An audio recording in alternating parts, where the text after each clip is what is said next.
अपने जीवन को शांति देने वाला एक संदेश ज्ञान और पावन है। अपने मन की एकाग्रता अपने जीवन को बहुत श्रेष्ठ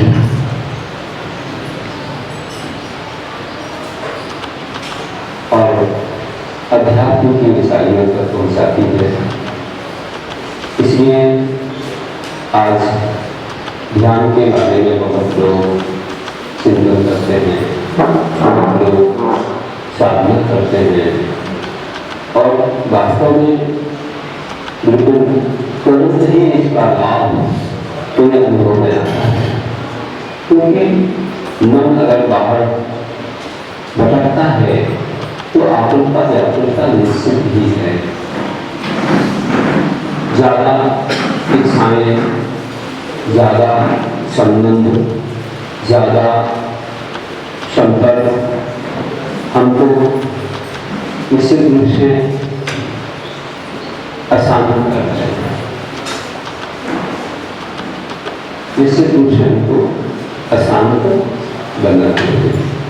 इसलिए हमें चाहिए कि हम कम से कम संपर्क, कम से कम संबंध हो और कम से कम व्यवहार करते जाएंगे तो हम अपने में आ गए। तो जितने हम अपने से दूर जाएंगे उतने ज़्यादा हम आसान हैं। ये नियम है, क्योंकि सब विपस्त जाल व्यवहार में भरे हुए। व्यवहार असमीचीन व्यवहार पापों का संचय कराता है, समीचीन व्यवहार पापों से बचा के पुण्य का बंध कराता है, तो कर्मों की निंदा भी कराता है और निश्चय तो मुनियों के जीवन में आता है। जब ये आत्मा नवीन होते हैं, स्वार्थ व्यवहार में रहता है। मुनिराज की जब आत्मा से बाहर आते तो व्यवहार में रहते, तो व्यवहार में पर का संपर्क होता है और पर के संपर्क में चिंता होती है, विकल्प होते हैं, रागद्वेष होते हैं, होता ही है। ये नियम है। इसलिए हमें ध्यान से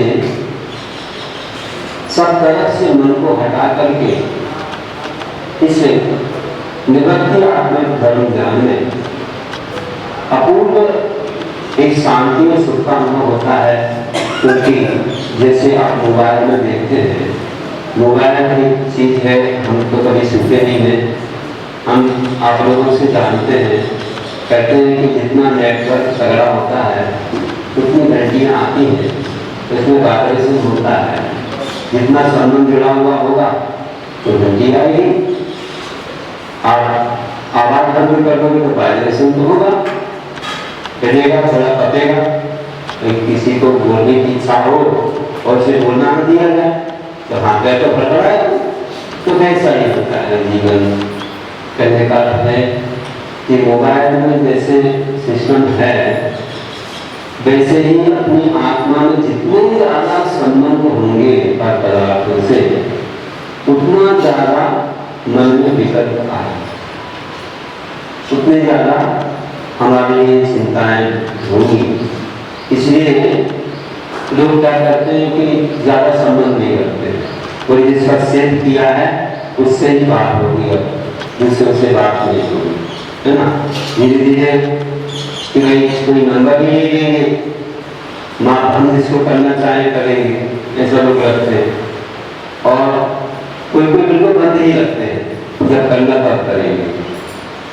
और मान लीजिए कोई किसी का नंबर ना लेना दे तो कोई बात नहीं है, ताकि पूरा बंद कर दे या सिम हटा दे तो उनको बता हो गए, फिर तो कोई कहीं से बात ही नहीं है संपर्क की। तो ऐसा ही है, हमारे जो भगवान है उन्होंने तो संसार की पूरी सिम ही हटा दी, उनके पास अब कुछ नहीं है, इसलिए कोई विकल्प नहीं होता, कोई वाइब्रेशन नहीं होता है। और वाइब्रेशन तब होता है जब संबंध अब जैसे मानो आप लोग पहचान के हो तो बात होती है, कुछ पूछना होता है बात, और संबंध ना होगा, ट्रेन में बैठे हैं, किसी से कोई लेना देना नहीं है, अपने आप में फिर भी थोड़ा बहुत देख लेते हैं कि कौन कैसा है।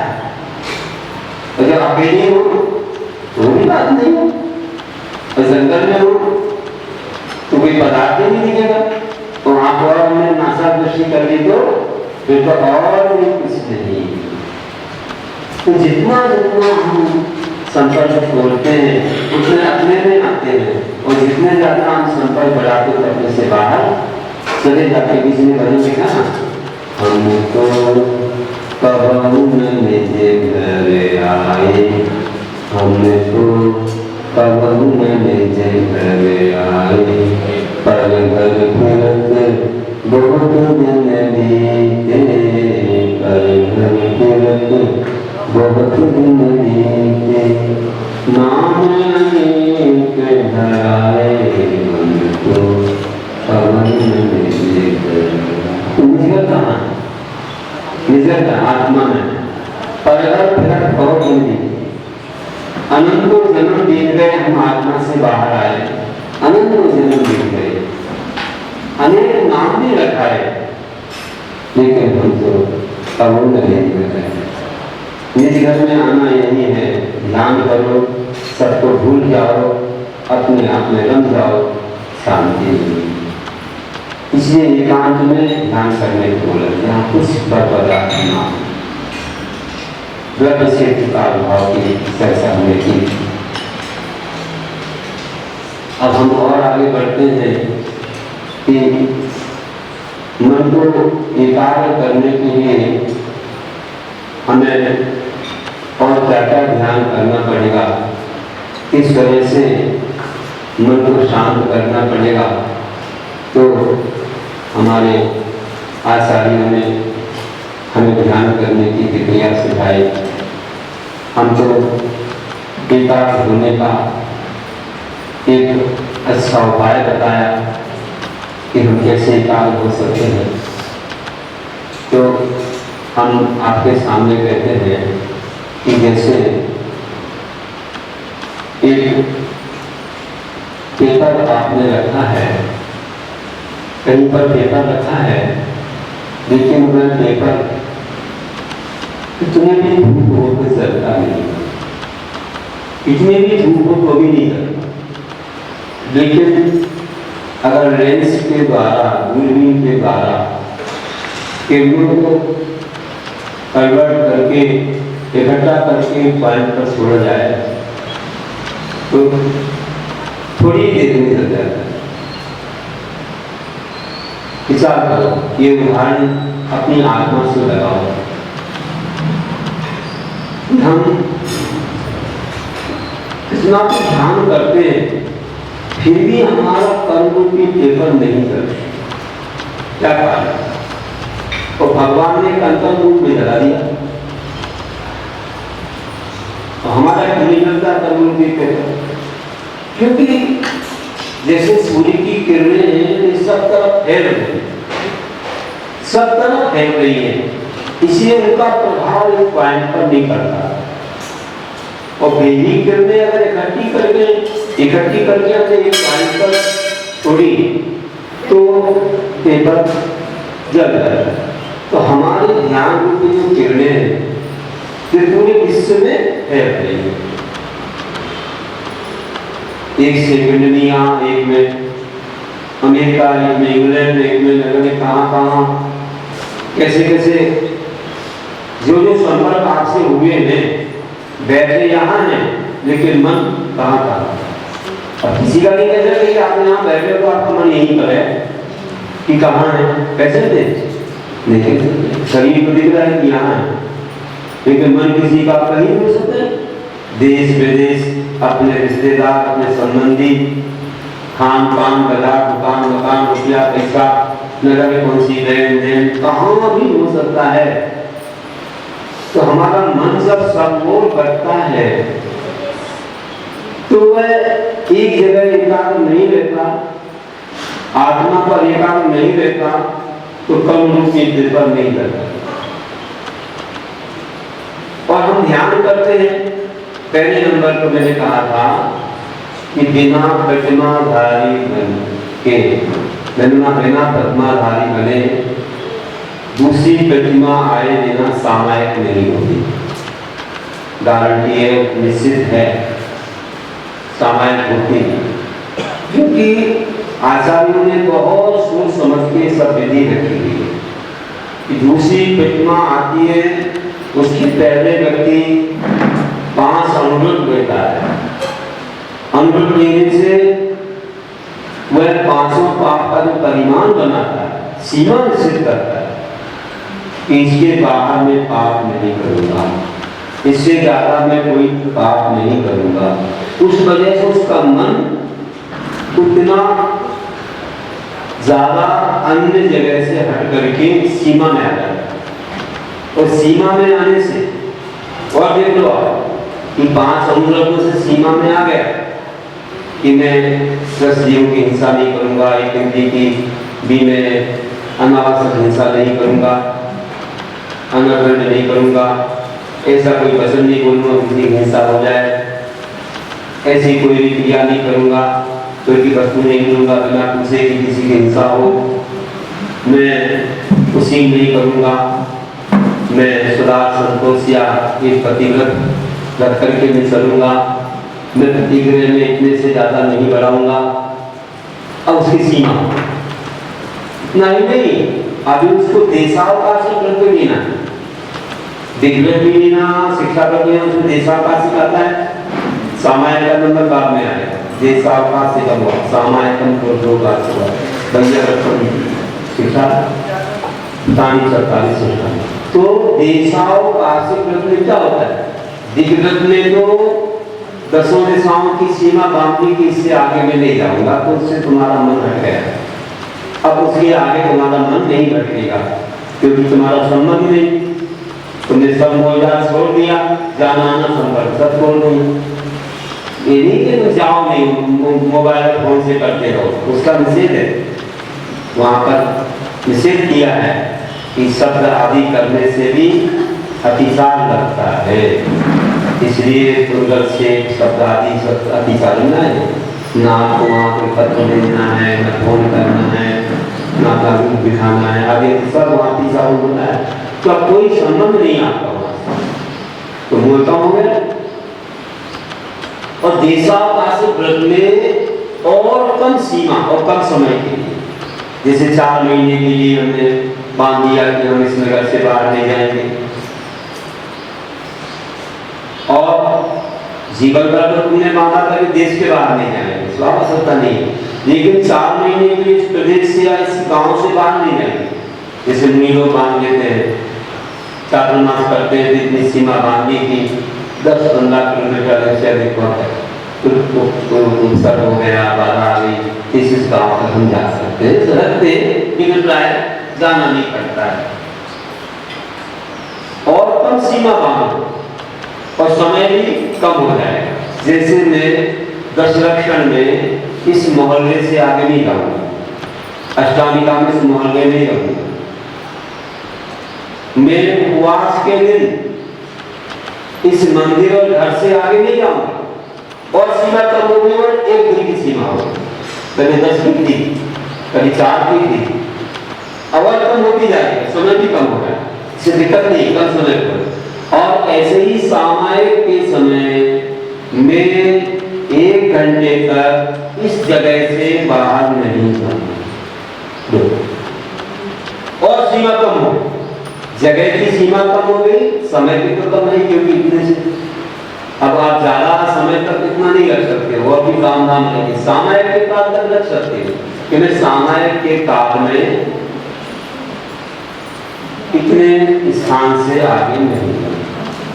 अब देख लो, उस स्थान से आगे सारे पापों का त्याग हो गया, हुआ कि नहीं हुआ? 1 घंटे के लिए तुमने सब आरंभ सारंभ कृषि व्यापार लेन देन हमारा तुम्हारा परिजन सब कुछ छोड़ दिए। अब देख लो कितनी बड़ी महिमा, कितनी बड़ी महिमा हुई कि आपने सारे पापों को इसलिए कहा है कि उस समय उसकी स्थिति क्या होती है? उसकी स्थिति वह होती है कि वह महाव्रती जैसा हो जाता है, अपने सीमा से बाहर वो महाव्रती कहलाता है। आचार्य सुमंत स्वामी ने अपने रत्नगंडक में लिखा है कि प्रत्याख्यान कर्मकान मंदतरा शरणों परिणाम सत्वेन दुर्धारा महाव्रता प्रकल्प। कि उस समय प्रत्याख्यान का सहायता बहुत मंदोदर होने से गई नहीं है पूरी, क्योंकि पूरी तक जाएगी जब वो महाव्रत मिलेगा आजीवन के लिए।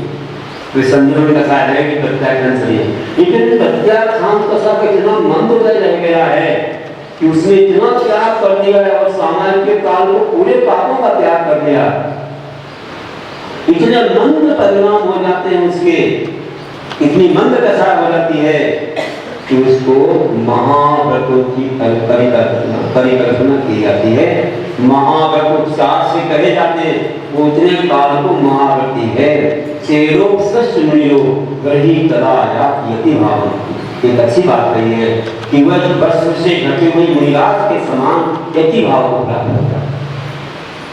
जैसे कोई मुनिराज सामान्य में बैठे और कोई वस्त्र डाल दे, तब कुछ बोलेंगे नहीं, अब पहले तो बोल सकते हैं तुम वस्त्र डाल रहे हो, हमारा क्या है। जब सामान्य में बैठे तुमने कुछ मालूम ही नहीं कोई क्या करता है, उन पर वस्त्र डाल दे तो क्या वस्त्रधारी हो गए? उनके मन में वस्त्र है नहीं। तो वैसे ही गृहस्थ सामायिक के समय इतना त्याग कर देता है कि वह ढके हुए वस्त्र से ढके मुनिराज के समान रह जाता है कि वस्त्रों से कोई मोह उसका। इतनी बड़ी विशेष बात उसके जीवन में आ गई, इतनी कर्मों की निद्रा होती है बंधु। इसलिए हम जितने बाहरी वस्तुओं से हटेंगे, जितना त्याग करेंगे, उतने ज्यादा कर्मों की निद्रा होगी और उतनी विशुद्धि अपने अंदर बढ़ेगी। विशुद्धि बढ़ने से कर्मों की निद्रा। अब समझ में आ गया कि क्यों हमें बाहरी संकल्प छोड़ना चाहिए और क्यों दूसरी प्रतिमा में सामायिक आती है। क्योंकि अनुगत देता है, दिग्गज देता है, देशव्रत देता है और अपने कुछ काल के लिए पूरे पापों का त्याग कर देता है। अब सामायिक के समय कोई आरंभ सारंभ नहीं करेगा। पंचाभानम अशेष भागे एक चतुर हमने एक अच्छी तारीफ आइए कि 500 अग्नता पाप होता है। 500 पापों का पंचाभानम अशेष भागे संपूर्ण रूप से 500 पापों का त्याग सामायिक के समय हो जाए। चाहे सिद्धि करो, सामायिक के कारण में आरंभ सारंभ नहीं करेगा, इशारा भी नहीं करेगा, फोन नहीं करेगा, कुछ भी मतलब नहीं रखेगा, कोई पूछे तो भी जवाब नहीं देगा, ऐसा होता है। तब कहीं सामायिक होती। सामायिक ऐसे नहीं कि मारा उठाएंगे सामायिक से, मतलब कहीं भी जाए तो क्या किया नहीं, कुछ किया नहीं, कुछ सामायिक नहीं होगी। जब तक दूसरी प्रतिमा नहीं आएगी तब तक शिक्षा प्रतों ही सामायिक आती है। आया मान मिला वह ध्यान बड़ा उत्कृष्ट ध्यान है श्रावक का। सामान्य व्यक्ति ध्यान करता है जिसकी प्रतिमा नहीं है, वो सीखने के लिए ध्यान है। कोई अनुभूति करता है उसके आगे, कोई दूसरी प्रतिमाधारी करता है और अच्छा ध्यान है। जिसके बाद में सामायिक प्रतिमा तीसरी प्रतिमा आती है, वो निरंतर चार है, कोई प्रमाद नहीं करना, सही समय से करना, 3 बार करना। दूसरी प्रतिमा में तो थोड़ा आगे पीछे हो भी जाए, लेकिन सामायिक को कर कसर छोड़ के लेकिन समय के आगे से हो जाए, 3 सामायिक की 2 सामायिक हो जाए, लेकिन तीसरी प्रतिमा में तो 3 बार करना पड़ेगी, सही समय से करना।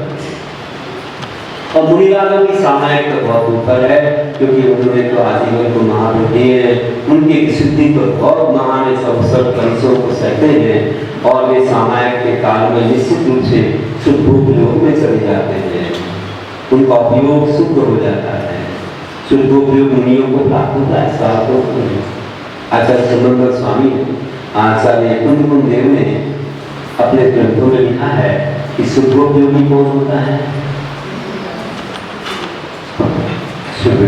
पवित्र संयम को संजो विगरागो भरिनो समनो संसर्ग को भरिनो सुखोपयोगी। इस विधि पवित्र सुख को संयम को संजो विगरागो समनो संसर्ग को भरिनो सुखोपयोगी। सुखोपयोगी कौन कहा गया है?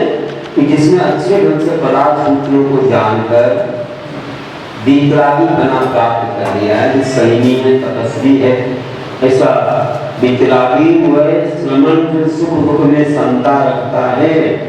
समूह संशय दुख सुख हो या दुख हो, जीवन में मरण हो, कोई हो जंगल हो भवन हो, उससे कोई मतलब नहीं है, ऐसा वह श्रमण शुभोपयोगी कहा गया है। कैसे स्वास्थ्य होते नहीं, न वितरागी न सैनिक, उनको शुभोपयोग नहीं होता। शुभोपयोग तो मुनियों के होता है, वो भी सत्कर्म स्थान में होता है, निष्प्रमाद अवस्था में होता है, प्रमाद अवस्था में शुभोपयोग। समितियों में कथन से शुभोपयोग बताया है सर्व संसार में, लेकिन प्रमाद अवस्था में शुभोपयोग।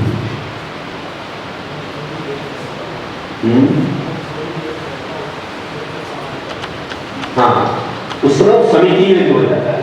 मान लीजिए कि स्वाध्याय कर रहे हो तो भी प्रवचन में भी हो, क्योंकि समिति आगम से बोलना है। क्रिया समिति भी हो सकता है, देखकर चलना। आहार के समय भी बुद्धियां आ जाती हैं, बुद्धियों से जो बताया, तो बुद्धियां रहती कोई समय कि असुर में प्रगति नहीं होती, और समिति इसमें देख सोच के कर रहे, उस समय कुछ चिंतन आ गया थोड़ा बहुत थोड़े काल के लिए, तो वहाँ भी उनको उपयोग सिद्ध हो सकता है। लेकिन सामायिक के काल में विशेष होता है, कोई इच्छा नहीं है वहाँ, और देखो निवृत्ति है वहाँ पर हो सकता है। इस प्रकार से हमें समझना चाहिए कि किस तरह हम ध्यान करें, ध्यान में कितनी विशेषता है। मैंने कहा था आज आपको कुछ ध्यान के बारे में बताएंगे और आगे कुछ प्रैक्टिकली भी कराएंगे। तो ध्यान को कहते हुए हम कई उदाहरण देखते हैं कि जिनको ऐसे ध्यान करते समय कैसे मन की एकाग्रता से इतने महान फल की प्राप्ति भी है, आप जान सकते हो। जैसे हमारे गर्ग कुमार स्वामी समूह में प्रदर्शन सुनकर के दीक्षित हो गए, सगाई हो गई थी लगता है। तो जब मालूम पड़ा ससुर बनने वालों को, तो उनको इतना गुस्सा आया कि जब दीक्षा ही लेना थी तो सगाई क्यों करे। आकर के उन्होंने जलती सिगड़ी उनके सिर पर कर दी। तो भी वे कैसे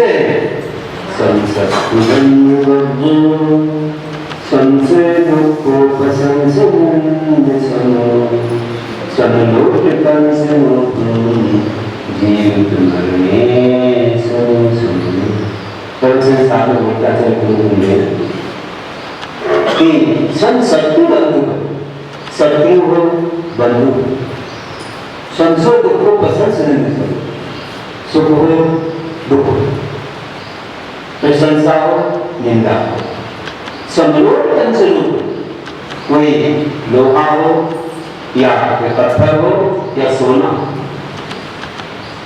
जीवित मरने जीवन हो या मरण हो, इन सभी में जो समान परिणाम रखते हैं, राग द्वेष नहीं करते हैं, के श्रमण है, ऐसे में हमारे रत्नकुमार स्वामी शत्रु और बंधु में सब में समान हो गए और उन्होंने सिवनी का उपसर्ग सहाय सिद्ध करता रहा। उसी समय उन्होंने अपने सारे कर्मों का क्षय किया, मोक्ष को। इतनी महान थी। और देखो ऐसे हमारे विश्वभूषण स्वामी जब मुझे दीक्षा दी की मालियों की शत्रु बन गई, अपने नगर में नहीं आने देते थे। और इतना बैठा था कि वह मरण करके सेवनी हुई। उस सेवनी अवस्था में अपने ही पुत्र जो मुनि बने हैं उसने आकर के उपसर्ग किया कि ध्यान में लीन थे और आकर के उनको भाषण कर दिया और वे ऐसे समता में लीन रहे। उसी समय के सारे कर्म कर गए और मोक्ष ऐसे उपसर्ग के भी होते।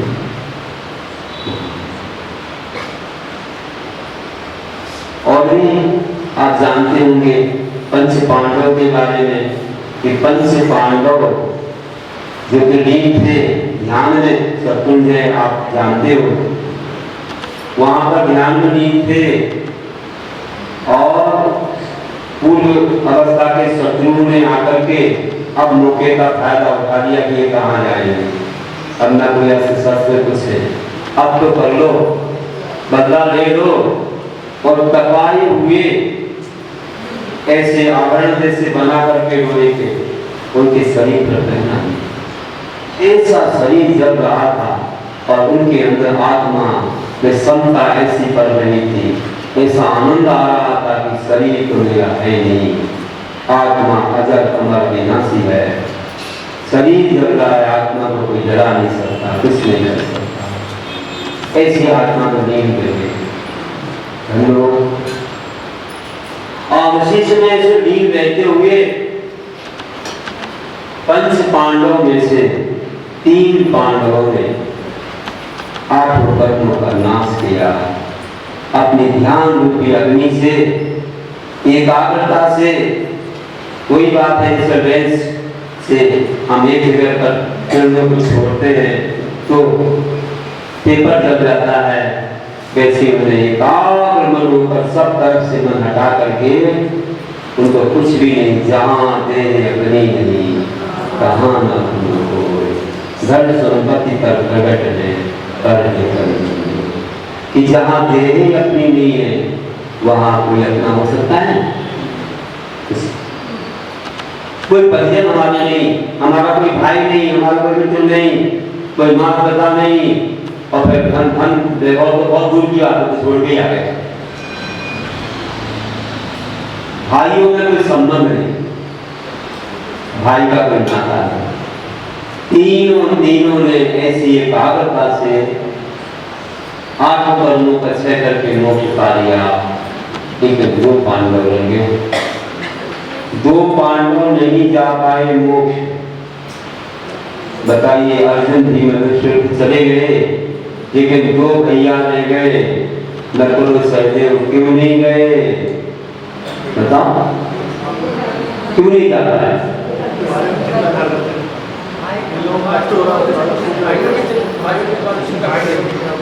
ये मैं सुनना चाहता हूँ कि आप क्या बोलते हैं। भाइयों का भाई भी वो मुनि नहीं है। अरे मुनि बनकर भी भाई होते हैं क्या? अगर भाई है तो मुनि नहीं है, मुनि है तो भाई नहीं है, आप कैसे भाई बोल रहे हैं? ये कुछ समझ नहीं आ रहा है। ये पहले तो हम इस बात को पकड़ते हैं, पहले तुम्हारी भ्रांति निकालते हैं। तुम पहले इसे हम सुनना चाह रहे हो कि भाई है तो मुनि नहीं है, मुनि है तो भाई नहीं। आपने कैसे भाई बोला? कैसे भाई बोल दिया? कैसे बोला भाई? अब सुधार कैसे बात कि भाई नहीं, भाई का विकल्प नहीं आया। भाई का विकल्प आ गया होता तो उनका गुणस्थान पंचम हो जाता कि भाई का संबंध पंचम गुणस्थान तक होता है। 6वें 7वें गुणस्थान में भाई का संबंध होता, मुनि बने होता है भाई का संबंध। पंचम गुणस्थान में भी जो घर में रह रहे तो होता है। अगर इधर शुल्लक बन गए, सुलिका आलिका का तो नहीं होता है, वो भी पंचम गुणस्थान है क्योंकि घर छोड़ दिए। भाई का संबंध है तो मुनि नहीं है, मुनि है तो भाई नहीं।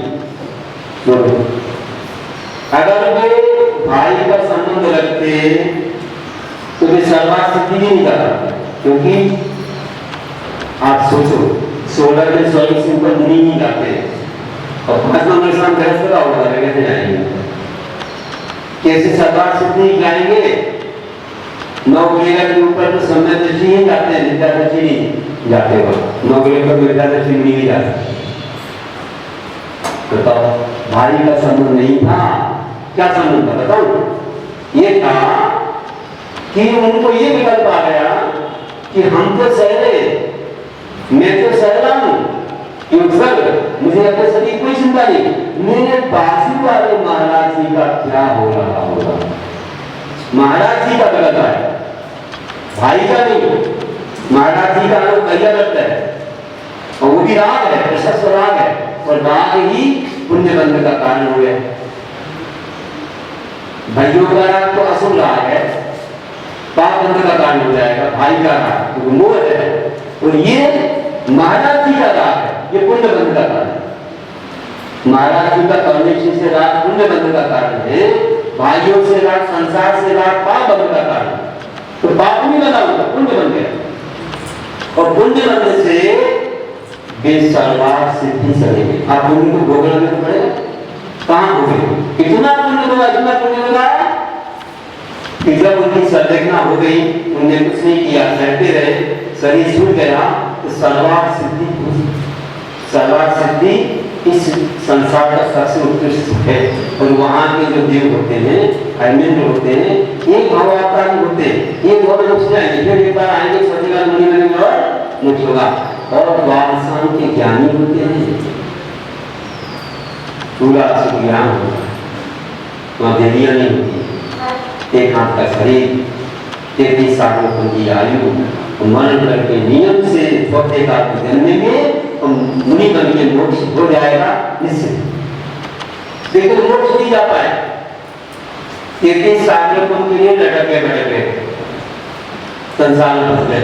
क्यों फंस गए? बाजी वाले महाराज जी को याद कर दिया। अरे मुनि हो गए, आत्मा में जाए तो व्यवहार छूट जाता है, उनको व्यवहार नहीं है, पल को याद करना व्यवहार है। अपनी आत्मा के अलावा किसी को याद नहीं करना, जहां मेरे अपनी नहीं, कहां अपने को? शरीर अपना नहीं है तो पल को अपना हो सकता है ना? महाराज जी ने कोई मोक्ष लाने के लिए परमेश्वर का ध्यान भी छोड़ना पड़ता है। अनंतों का ध्यान करने का तो इसको मोक्ष नहीं होगा, सिद्ध होगा। आपको पल का ध्यान छोड़ना पड़ेगा, केवल अपनी आत्मा के अलावा कोई ध्यान नहीं करना पड़ता है, अपने ज्ञान दर्शन गुणों का ध्यान करना पड़ता है, कोई मोक्ष होता है। और पल का ध्यान कर लोगे तो राग हो जाएगा, और राग को पुण्य का बंद हो जाएगा। चाहे परमेश्वर का ध्यान करना, घर से तो कर सकते परमेश्वर का ध्यान, उन्हें मोक्ष होता ही नहीं। महाराज जी भी कर सकते, जब तक करेंगे तब तक व्यवहार रहेगा, समीचीन व्यवहार। निश्चय में जाने के बाद तो आत्मा के अलावा कुछ नहीं होता, अपनी आत्मा बस, ये है निश्चय। आगे समझ निश्चय किसको बोलते हैं? अब कई लोग बोलते हैं निश्चय निश्चय निश्चय को मानते, व्यवहार को नहीं मानते, आत्मा शुद्ध बोलते हैं। लेकिन जानो कैसे कि तुम शरीर से राग कर रहे हो, कपड़ों से राग है, दुकान से मकान से आदि राग है, बोल रहे निश्चय निश्चय निश्चय।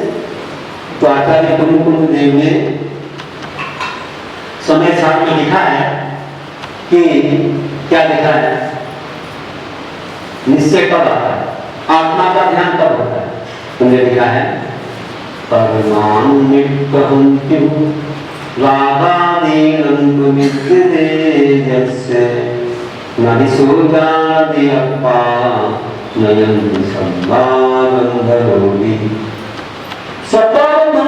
पूरी द्वादशाओं का ज्ञान होकर के भी परमाणु मात्र भी राग अगर इस आत्मा विद्यमान है कि कल मेरे हैं, शरीर मेरा है आदि, तो बहुत सारे परमाणु हुए, स्कंद हो गए। इतना राग अगर आ गया, परमाणु मात्र भी राग आ गया, तो नदी से जानती अपनी आत्मा को नहीं जान सकता, सबका बंधन होगी, पूरे आत्मा का जानकार हो गए। जो व्यक्ति शरीर से कपड़ों से राग कर रहा है, रंगीन कपड़ों में कपल वस्त्रों बैठा है, बोल रहा है मैं आत्मा आत्मा कर रहा है, कहाँ आत्मा होगी? ये बस काय को पहने हो, काय को शरीर से राग कर रहे हो, बोल रहे आत्मा आत्मा। तो परमाणु वहां तो नहीं रहा, जो दिखता नहीं आंखों से उतना भी रहा होगा तो आत्मा को नहीं जान सकते हो। तो परमाणु मात्र रहा भी बात वो निकल जाए तो आत्मा को जानेंगे। और उन्हें पर का ध्यान कर दिया तो उन्हें पुण्य बोले। इन दो पांडव भाई का नहीं, बाजू वाले महाराज जी का क्या हो रहा होगा, भाई का नहीं बोलना कोई, ये कम नहीं जाना, काम करने तुम्हारा 5 किलोमीटर स्थान मिलेगा और उनको गड़बड़ हो जाएगी, सरवार से नहीं जा पाएंगे। तो बाजू वाले महाराज जी का क्या हो रहा होगा, ऐसा चिंतन आ गया तो उतने में तो काम बिगड़ गया, हमारी अपेक्षा बिगड़ गया। वैसे तो सरवार सिद्धि जाना भी सरल बात नहीं है, लेकिन मोक्ष जाना तीर्थी साधकों के लिए मार्ग में रुक गए, अधिक संसार में फिर जाएंगे बाद में, फिर मनुष्य आयु में भोगना पड़ेगी, उतना और हार रहेगा। ठीक है, तो दो को मोक्ष क्यों नहीं हो पाया, समझ गए? तो ध्यान में किसी का भी ध्यान नहीं, उत्कृष्ट ध्यान हो गए है, लेकिन आप लोगों को परमेश्वर का ध्यान करना पड़ेगा। आपको नहीं बता सकते आत्मा का ध्यान, क्योंकि आप अगर आत्मा का ध्यान करने में कसर आत्मा हो जाए, कहते आत्मा का शुद्ध को बना, कहते आत्मा का कहते सबको ध्यान आत्मा का होता है, तुमको नहीं हो रहा है, लेकिन तुम्हारा अशुद्ध आत्मा का हो रहा है, तुम्हारा जीव शुद्ध आत्मा का। जब तक 5 पाठ का त्याग नहीं किया तब आत्मा शुद्ध होती नहीं। तुम्हारा जी जब त्याग कर लिया शुद्ध आत्मा का ध्यान करते, तुम त्याग नहीं किया शुद्ध आत्मा का ध्यान करते। तो आत्मा का ध्यान नहीं करो तो परमात्मा का ध्यान करो, वे शुद्ध आत्मा है, उनका ध्यान करो। तुम्हें परमात्मा का करना पड़ेगा, पंचपरमेश्वर करना पड़ेगा। महाराज जी अपनी आत्मा का भी कर सकते हैं, परमात्मा का भी करते हैं, और धीरे धीरे अपने आत्मा में ही हो जाते हैं। तो क्योंकि उन्होंने तंत्र का त्याग किया, शुद्ध आत्मा का ध्यान हो जाता है, और तुमने नहीं किया तो शुद्ध आत्मा का होता है। आत्मा का ध्यान तो होता है, अंतर हो जाता है, अशुद्ध आत्मा का होता है। ऐसा काम होगी जो आत्मा कर, लेकिन हाँ अशुद्धात्मा करेगा, शुद्धात्मा का नहीं कर सकते। शुद्धात्मा करने के लिए आपको 5 पाठ आजीवन को छोड़ना पड़ेगा। तो हम लोग आगे बढ़ रहे हैं, और भी आपको बहुत सारी बातें कहना है, लेकिन समय कम है। सब लोग बुला रहे हैं, आजू बाजू के लोग भी बुला रहे हैं, थोड़ा उनको भी समय देना पड़ेगा, और सबको देख के थोड़ा नाश्ता करा के तो भोजन इनको मिलता हमें नहीं मालूम है। चातुर्मास में भोजन होता है, बाकी नाश्ता हो, अब नाश्ता रखो कि नहीं, अगर हमारा पुण्य रहा तो हमें भोजन पूरा मिलेगा। अभी थोड़ा थोड़ा नाश्ता मिल रहा है ना, नहीं है? तो सबको देंगे ना, तो सब लोग फिर चातुर्मास जहाँ हो वहाँ आएंगे, है ना? जब एक बात सस्ता लग जाएगा, टेस्ट मिल जाएगा, तो भागते आएंगे। अभी टेस्ट ही नहीं मिल रहा तो कैसे आएंगे? तो सबको अपना टेस्ट मिल जाए, फिर अच्छी संख्या बहुत होगी। इसलिए भैया अभी सबको देना है, तो कहता हूँ कि ध्यान करो। कैसे ध्यान करो? तो ध्यान हमने बता दिया आपको कैसे ध्यान करना है, और कहता हूँ कि हम ध्यान करने के लिए, जैसे कल कहा था, पदस्थ पिंडस्थ रूपस्थ निकाले। पदस्थ में हमने मनोकार निकाल कर कल कथा भी सुनाई, हमने अंदर से निरंजन की कथा सुनी, पदस्थ ध्यान से कितना लाभ हुआ। अब पिंडस्थ ध्यान में 5 धारणाएं होती है। मुनिराज कैसे 5 धारणाएं करते हैं, ये संसार विषय है, साधक को नहीं होता है, लेकिन साधना के रूप में वह सीखने के लिए कर सकता है। आपको करना है क्या? बताऊं 5 धारणा कैसे होती है, बताऊं। पहले तो मैं आपको उपदेश रूप से बता देगा, प्रैक्टिकल रूप से, और इसके बाद प्रैक्टिकल रूप से फिर आप थोड़ी देर को बैठ जाना, फिर मैं प्रैक्टिकल रूप से बताऊंगा। अभी ऐसा बता रहा हूं कि कचरी धारणा किसको बोलती है? ये शिवोपति समुद्र है, बहुत बड़ा शिवोपति समुद्र, जहां पर आप जानते हो भगवान के लिए जितना आता है अभिषेक कर, वह जन्माभिषेक का जल आता है दूध के समान, वह समुद्र है वह, और उसके बीच में एक कमल, इतना बड़ा 1 लाख योजन का कमल। कल्पना कर रहे हैं, ये काल्पनिक है, इसमें मन लगाने के लिए अच्छा। उसकी कर्णिका कितनी बड़ी है? 1 लाख योजन ऊंची है कर्णिका। जैसे अपन लोग मानते ना जम्बूद्वीप के समान 1 लाख योजन का जम्बूद्वीप, और ना ही उसकी कर्णिका जो मेरू पर्वत की होती है, सूर्य का 40 योजन की होती है, लेकिन अपन मानो मेरू पर्वत के समान कर्णिका है बीच में जो होती है कमल के बीच। और उस पर में कर्णिका के ऊपर में एक धवल पीठ है, उस पर बैठा हूं श्वेतासन। धवल पीठ पर मैं कैसे बैठा हूं? मुनि बन करके बैठा हूं। सब परिग्रह से रहित होकर मुनि बन करके मैं बैठा, आसन में नासा होकर ऐसा मैं बैठा हूं। मेरी नाभि से कमल उत्पन्न हुआ। अभी ये कठिन धारणा चल रही है पूरी कठिन धारणा। वहां बैठा हूं, कहां बैठा हूं? सूर्य समुद्र में, और उसके 1 लाख योजन के कमल की कर्णिका पर मैं धवल पीठ पर बैठा हूं। मेरे कमल में नाभि से कमल उत्पन्न हुआ जो कि 16 पापड़ी का है। एक पापड़ी पर तो ऐसे स्वर दिखाते हैं। ये स्वर है, ऐसे 16 स्वर निर्धारित कर दिए, और उसकी जो कमल उत्पन्न हुआ है नाभि में 16 पापड़ी पर 16 स्वर, और उसकी कर्णिका है, उसकी कर्णिका पर ब्रह्म ऐसा आगना तो ऐसे देख ब्रह्म ऊपर लेती है। ब्रह्म किसका वाचक है? केवली का वाचक है, सर्वज्ञ का वाचक है।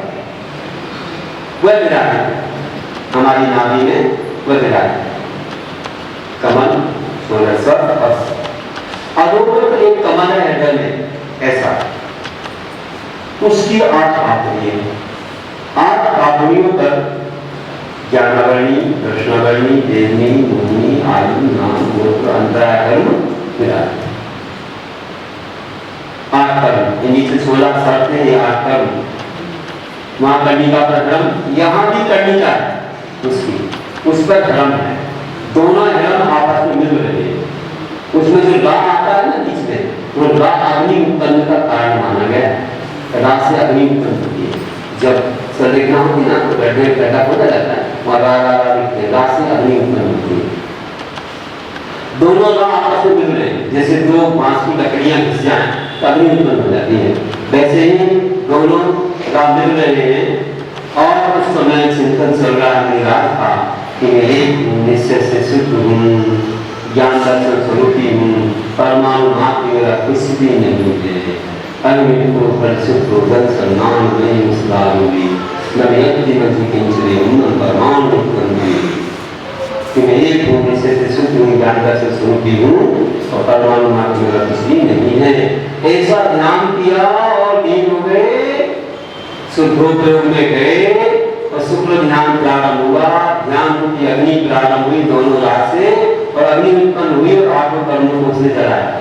क्योंकि आत्मकर्म को पूरे शरीर को होगा ना, आत्मा होती है, लेकिन ये हमने कल्पना हमने की है। आत्मकर्म को जलाया, आत्मकर्म जलते ही शरीर कर्म नहीं आता है, नाम कर्म वो भी भस्म हो गया, सब भस्म हुए। और आत्मा में अनंत ज्ञान दर्शन सुख शक्ति ऐसे अनंत गुण प्रकट हो गए, तो आत्मा सिद्ध बन गई, और सिद्ध बन के ऊपर की ओर चली गई, और जाकर के सिद्धालय में बाप दादा के पास मिला अन्य। और क्या हुआ? अब ये जो रात हो गई, किसकी रात हो गई? शरीर की कर्मों की रात हो गई। तो पहले पृथ्वी धारणा, अग्नि धारणा, अब वायु धारणा आई। बहुत जोर से तूफान के समान वायु आई, समाज सी वायु आई, घूमते और पूरी रात को उड़ा दी गई। रात को साफ कर दिया तो क्या हो गया? वायु धारणा। अब इसका बिल्कुल स्वच्छ जैसा हो गया। लेकिन अभी दांत लगे ना, दांत तो लगे, दांत के दाग नहीं लगे, तो अब क्या हुआ? फिर बहुत मेघ आ गए,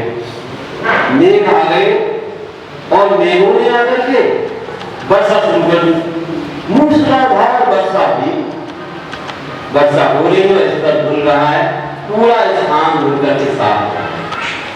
ये हो गई जल धारणा, शरीर धारणा, अग्नि धारणा, वायु धारणा, जल धारणा। अब आती है तत्व धारणा कि जो सिद्ध बन गए विज्ञान, दर्शन, स्वर, शक्ति आदि अनंत गुणों में लीन है, उन गुणों का हम चिंतन कर रहे हैं। ये भी तत्व धारणा। 5 धारणाएं, 5 धारणाएं होगी। अब आपको इन 5 धारणाओं से जो मोक्ष की प्राप्ति होती है तो कैसे करते होंगे निराश, तो अपन फिर से एक बार कर लेते हैं। आप करो, लेकिन हम आपको ऐसे हाथ करके रखे धीरे धीरे बोलेंगे और अपन ध्यान करेंगे।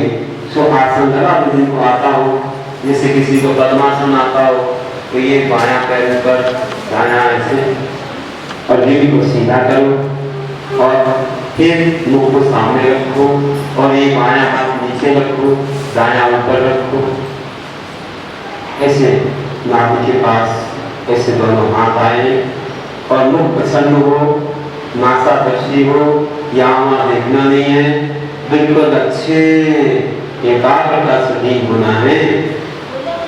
और हम यहाँ तक श्वासोच्छ्वास में नमोकार आदि चिंतन करेंगे। तो श्वास अंदर जाए तो नमो अनंतानम, बाहर आए नमो सिद्धानम, अंदर जाए नमो आर्यान, बाहर आए नमो ध्यानम, अंदर जाए नमो वे, बाहर आए, सब ऐसा होगा। जब अपना पेट फूला हो अंदर जा रही है समझो, तो आपको जोरों से देना नहीं है, श्वास का में देखना है कि श्वास अपने आप जा रही आ रही है। थोड़ा स्थिर हो जाओ तो समझ में आएगा कि श्वास आ रही है जा रही है। पहले हमेशा ध्यान करेंगे और नमोकार का चिंतन करेंगे, फिर हम पंच धारणा करेंगे और अंत में फिर ओम का उच्चारण करेंगे। तो देखिए चिंतन करिए श्वासोच्छ्वास में।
हो गया होगा।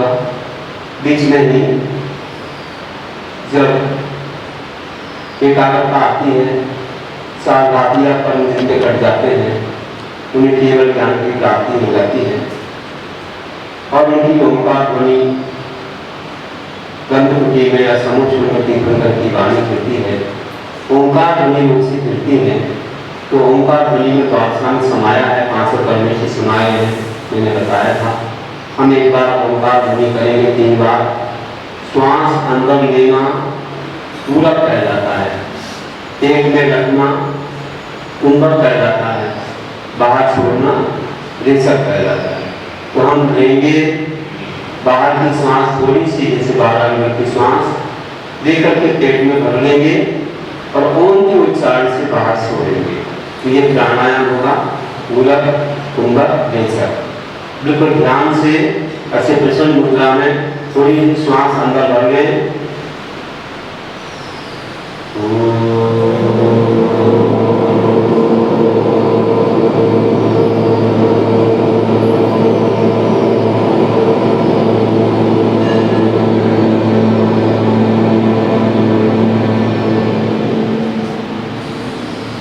धीरे धीरे छोड़ना है, फिर से एक बार करेंगे, अंदर सांस ले लेंगे, भरेंगे, तो धीरे धीरे ओम को उच्चारण से छोड़ेंगे। बहुत आनंद आएगा, रोम रोम पुलकित होगा। ओंकार ध्वनि का ध्यान करते हुए हम तीर्थंकर का ध्यान करेंगे। सांस लेंगे,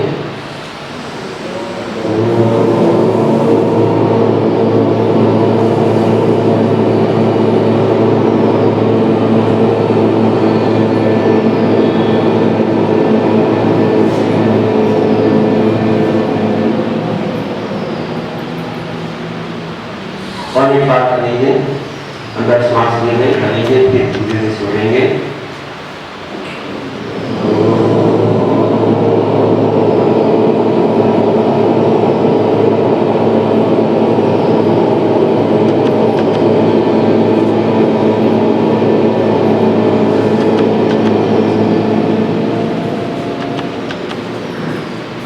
बहुत अच्छा है, बहुत आनंद आया होगा। सब प्रकार के विकल्प शांत हो जाते हैं, वातावरण बहुत मंगलमय से होता है ओंकार की ध्वनि से। अब हम ध्यान कर रहे हैं कि निराश कैसे अपनी आत्मा में लीन हो गए, एकाग्र हो गए। आत्मा एक पहले से शुद्ध है, ज्ञान दर्शन स्वरूपी है, परमाणु मात्र निगम नहीं है, बिल्कुल लीन हो गए अपनी आत्मा में। बिल्कुल सब उच्चारण बंद, चिंतन बंद, माँ चिंतय माँ चिंतय माँ चिंतय तुमने हुई तो अपा हमने रोहिणे परम हुई धारण।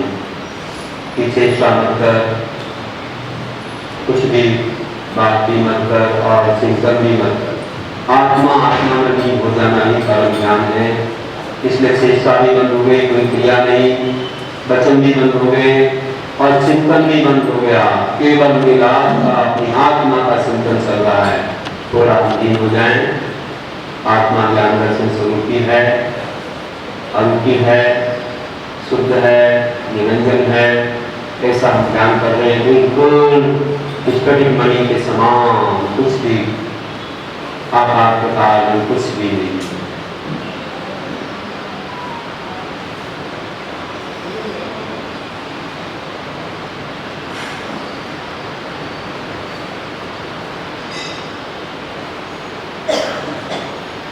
एकाग्र होते ही नाभि से जो अग्नि उत्पन्न हुई, उसने घाटी और घाटिया कर्मों को भी जला दिया।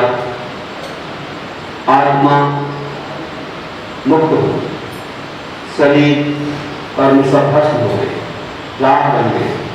आत्मा अनंत ज्ञान, अनंत दर्शन, सुख, अनंत शक्ति आदि से संपन्न हो गई, अनंत गुणों से संपन्न हो गई और सीधी जाकर के सिद्ध सदा के ऊपर बात बलय अनुगात बलय के पास पहुंच गई। शरीर से किंचित नील होकर के आत्मा के प्रदेश ठोस होकर के अनंत काल के लिए विराजमान हो गए।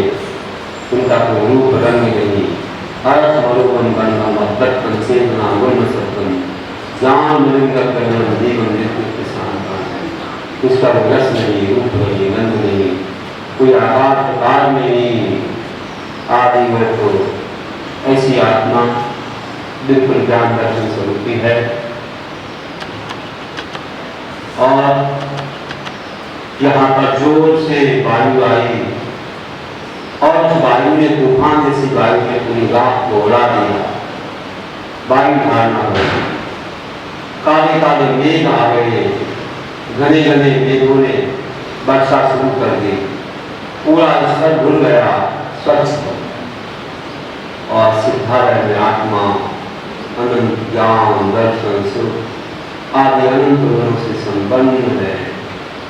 कैसे वायु धारणा, जल धारणा, तत्व धारणा भी हुई, ऐसे पहली धारणा से लेकर अग्नि धारणा, वायु धारणा, जल धारणा, तत्व धारणा हुई। आत्मा अनंत काल के लिए स्वस्थ हो गई। ऐसे निराश हो गई अवस्था सिद्ध अवस्था प्राप्त होती है। ऐसा हमने ध्यान कर लिया। ऐसे पांचों परमेश्वरी को हमारा नमन हो। हाथ जोड़े, नमो निरंकारं नमो सिद्धार्थं नमो आर्यां नमो अज्ञानं नमो लोकेशं। तीन बार हाथ घुमाइए और अपने माथे पर रखिए और सिर लगाइए और अपने पवित्र आंखों को अपने आंखों पर भी रख करके अपने सारे दुपट्टों को दूर कीजिए, माथे पर रख के और बहुत अच्छे से आनंद से बोलिए अनंतानंद सिद्ध परमेश्वरी भगवान की जय, पार्श्वनाथ भगवान की जय, शांति कुंठनाथ भगवान की जय, ईश्वरी शंकर भगवान की जय, आचार्य गुरुवर श्री विद्यासागर जी महाराज की जय।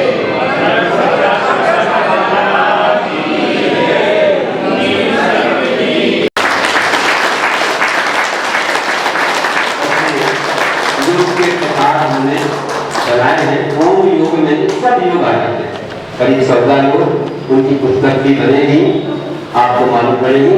तो आज हमारा ये प्रदर्शन संपूर्ण हुआ और हम लोगों ने आज जो कुछ अपने जीवन को पाया कि आचार्य गुरुदेव ने लिखा है कि ज्ञान में विनारत निश्चय निश्चय निश्चयवादी हुए क्रिया कलापी हुए हुए संयम से हुए प्रमत्ति बन कर कर्म न करते अपंक निश्चल से रहे आत्म ध्यान में लीन किंतु तीन लोक कहते रहे। ज्ञान के बिना निश्चय से कहना जुट जाते हैं और वे जो है व्यवहार में रहने वाले में क्या करते हैं, जो आत्म ध्यान में नहीं होते नहीं वे तीन लोक पर पहुंच जाते हैं। इसे ऐसा ज्ञान हो जो राग से रहित हो, वह आपको मोक्ष कराता है, मोक्ष देता है और राग से सहित ज्ञान संसार भर जाता है। तो गुरुदेव ने कहा है कि ज्ञान ही दुख का मूल है, ज्ञान ही दुख का मूल है, ज्ञान ही भव का कुल, राग सहित प्रतिकूल है, राग रहित कुल। सुन सुने इनमें उचित हो, मत चुने अनुचित हो, सब शास्त्रों का सार है, संता बिन सद्गुरु, सब शास्त्रों का सार है, संता बिन सद्गुरु। बोलिए महावीर भगवान की।